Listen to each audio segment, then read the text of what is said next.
Ey dedem vay, gene bu maşın xamış elədi. Ən tez ol maşını itələ görək. Xavəri necə təliyim?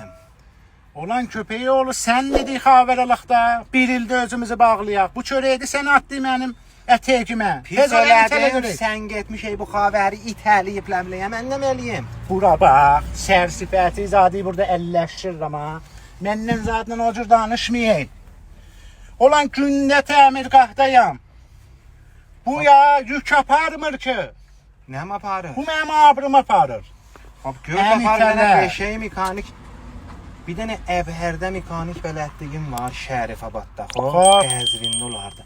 Xavərin nənəsidir. Aparaq onun yanına, Hüseyn Əmini yanına. Qəşəng maşında güllər, Əslən xavər. mən sənə deyirəm xavərin nənəsidir. Fövqə təxəssüsü xavərdir. Bax gedə görə. Mənim bu maşınıma gülləməyə ya bilə nəmi eləyəcəm. Bir yol səni minəcəm.